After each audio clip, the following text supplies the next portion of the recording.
Halo, aku di masa depan. Ketika aku melihat di depan cermin, tak henti-hentinya aku bersyukur. Dia memberiku semua ini. Tubuh dengan panca indera yang lengkap dan saling bergantung satu sama lain. Aku tidak henti-hentinya berpikir sebab akal yang membantuku.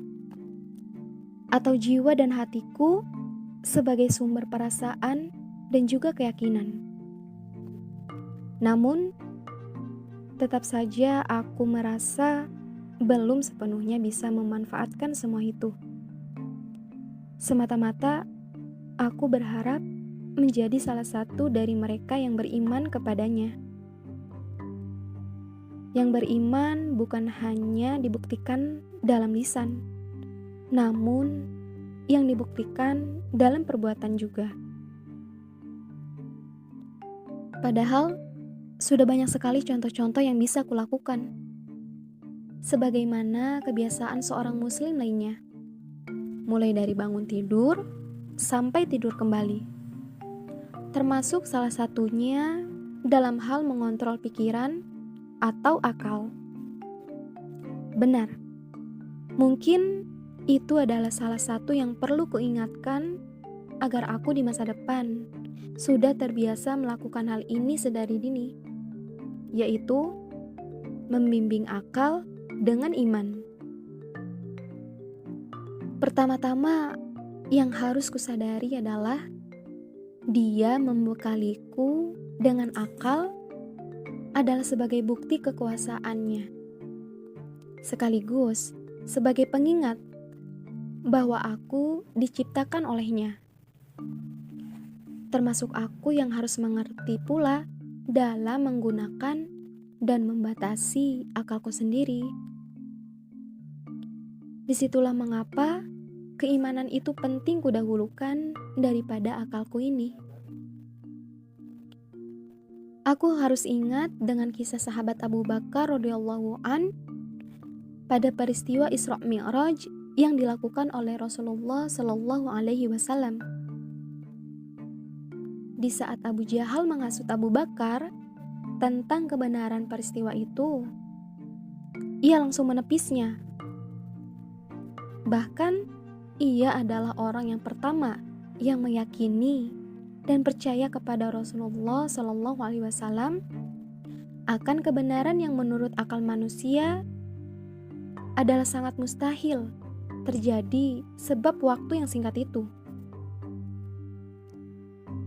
Dan itulah bukti keimanan Abu Bakar di atas akalnya. Ia mampu membimbing dirinya menaklukkan keraguan yang terbesit pada pikirannya. Bahkan, hal itulah yang menjadi cikal bakal gelar As-Siddiq disandang olehnya. Berkali-kali aku merenungkan kisah itu. Betapa dahsyatnya keimanan seseorang yang sudah benar-benar dekat dengan penciptanya. Maka dari itu, aku harus membiasakan diri berusaha untuk mengedepankan imanku, lalu akalku. Aku harus bisa membimbing akalku dengan imanku, mendahulukan imanku daripada akalku. Sebab akan ada keterlambatan dan kurangnya pemahamanku terhadap sesuatu. Apalagi jika itu berhubungan dengan takdir yang menimpaku. Seperti contoh ketika anggota keluarga yang meninggal dunia. Sisi manusiawi seorang insan pasti berat untuk menerima kepergiannya. Belum lagi akalnya yang terus bertanya-tanya penyebab kematiannya yang bisa saja kebetulan tidak wajar. Jika terus mengedepankan akal, maka bisa terbawa hanyut dalam keterpurukan. Pikiran negatif bergentayangan. Namun, jika iman yang memandu sedari awal, ia akan menuntun insan tersebut pada sebuah keikhlasan, kesabaran, dan juga penerimaan. Lagi pula, jika aku melihat kisah-kisah orang terdahulu, banyak sekali dari mereka yang menjadikan akal sebagai Tuhannya.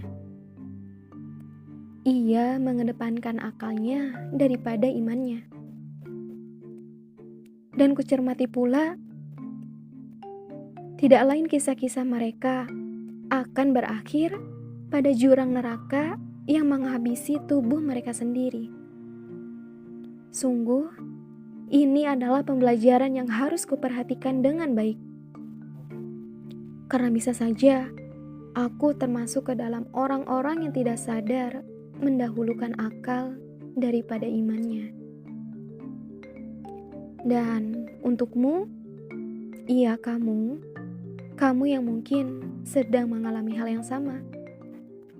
Coba letakkan tanganmu tepat di dadamu, pejamkan mata sejenak, lalu katakan ini. Aku harus belajar menundukkan akalku dengan imanku, membimbing akalku dengan imanku, dan mendahulukan imanku daripada akalku.